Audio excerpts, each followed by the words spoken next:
So may I now invite Professor Preeti Das, if she is, yeah, Professor Preeti Das, very good afternoon to you. Very good afternoon, sir. It's so nice to see you again. Yeah, same here, same here. And so we are going to talk about civilizational states in a changing global order, India's emerging role in BRICS. And just on a personal note, Professor Preeti Das has been a very good friend of mine in JNU, and she's one of the finest scholars JNU has produced. So it will be a pleasure to listen to you, Preeti. Thank you, please. And you have about 10 minutes. Sure, sir. Good afternoon, everyone. And first of all, I would like to thank the organizers, Professor Rama Kanduvedi.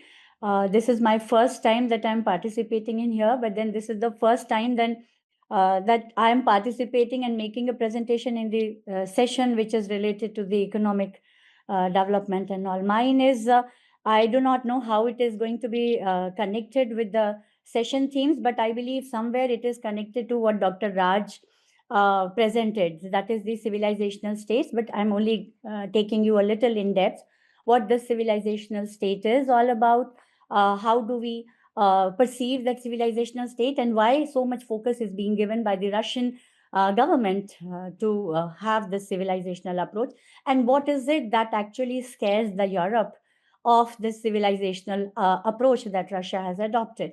So, in fact, I always recall when I'm presenting on the society and culture thing, the quote that is of my supervisor in Soviet Union. She used to tell me that no international relations would work without culture. So it is something that the Russian approach possibly was there throughout.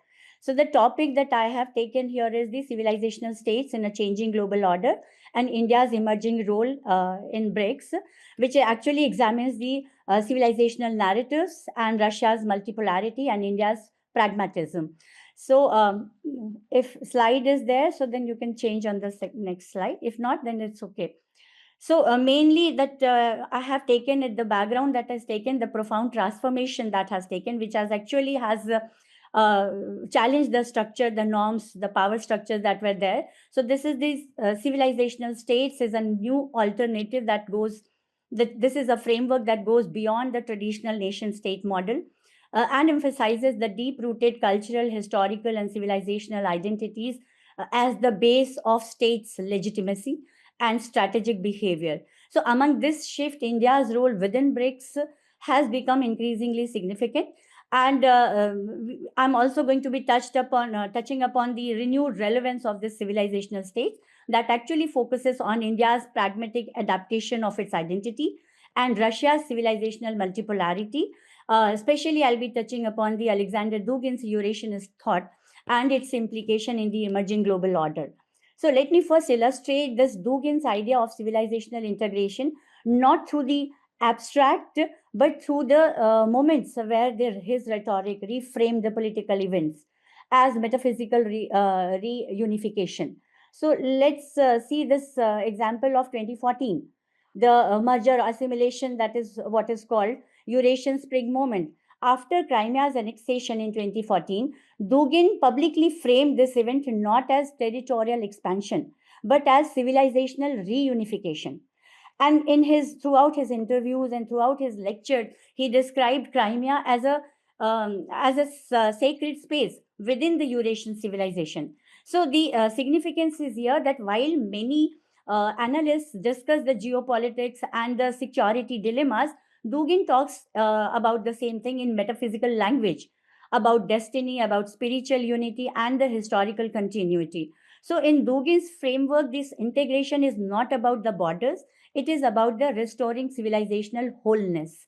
So this is where when this the time when it comes that the Western led institutions and the norms are come under the scrutiny. So here the global financial crisis, rise of China, rise of persistent geopolitical conflicts that have raised questions about the sustainability of the liberal international order. So in this context, alternative vision of global order that is rooted in the civilizational diversity and the regional autonomy, that multipolar world and order and so on and so forth that is talked about. So the civilizational state theory, the foundation of it is it goes grounding the nation states by grounding the nation state and its legitimacy and enduring the cultural and historical traditions. So unlike nation state, where often the uniformity is sought by centralized authorities, civilizational state, that is what has already been mentioned by Dr. Raj, that embraces pluralism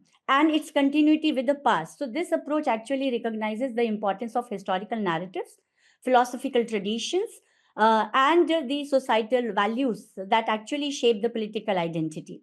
So Dugin's Eurasianism is an influential stand within this discourse that proposes that Russia and non-Western world powers should actually assert their unique civilizational identities to counterweight the Western universalism.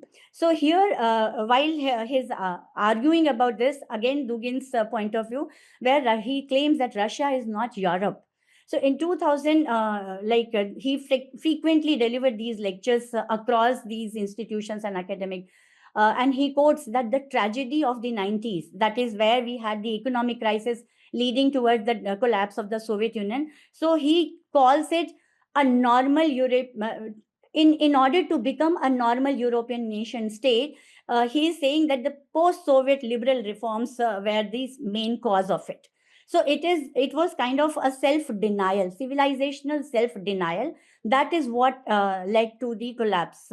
And his national disintegration, as per him, the national disintegration occurs when a civilization adopts alien universalist model. So the focus is that one should have its own the values and the traditional. So therefore, integration requires rediscovering the civilizational identity, not simply improving governance. So there are two kind of strands. One is recognizing and recalling and again adopting that, and not only focusing what the Europe. In fact, Alexander Dugin had visited to Jawaharlal Nehru University, where he also tried to link the India's civilizational approach of present government, that why and how it is and why we are kind of becoming and emerging as a stronger nations, or maybe the global power, emerging global power. It is, and comparing it with the Ukraine, because where you are actually completely uprooted your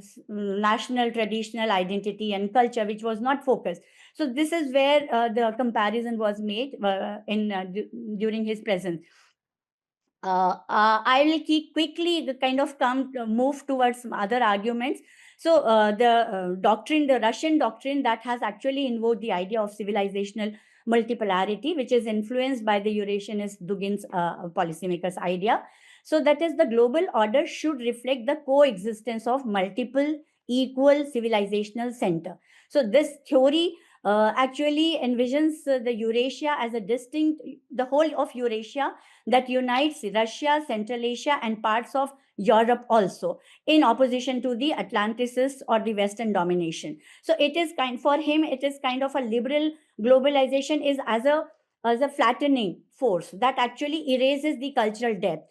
And otherwise, the restoring the civilizational values and traditional this thing is kind of emphasizes and makes the roots much more stronger. So it is like civilizational integration is only perceived as a protection against the cultural dilution. So within BRICS, Russia advocates this pluralistic world order that is positioned as a grouping, as an institutional platform for the civilizational dialogue and the contestation. We are also part of the literature creation, the upcoming with the book, because right now it was also discussed in the BRICS platform in the last year in Russia, that we do have bilateral literature available, what was the agreement between individual Brazil, India, or China, India, or other countries. But then as a BRIC as a whole, somewhere there is a gap of literature, so that can be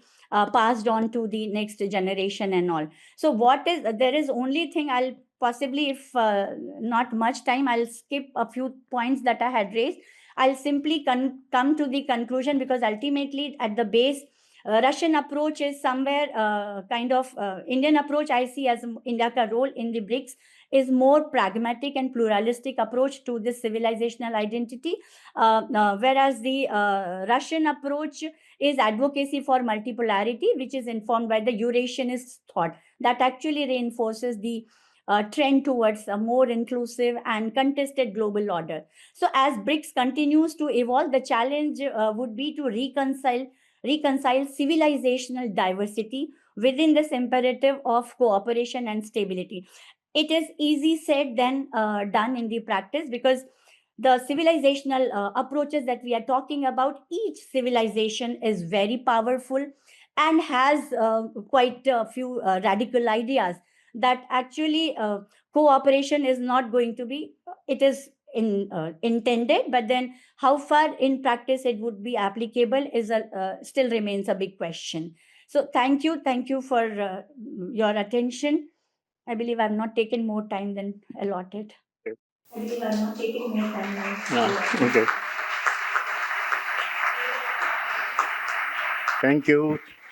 Thank you, Professor Das, for a very enlightening presentation on your topic.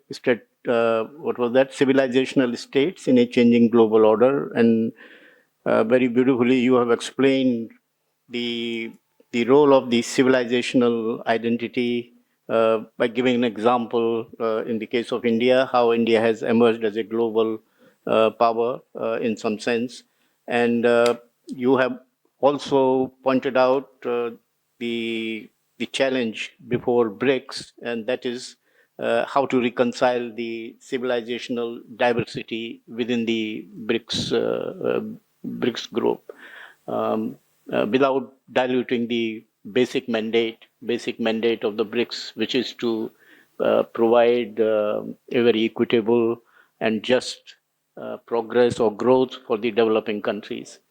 So thank you, Professor Das, for a wonderful presentation. Thank you.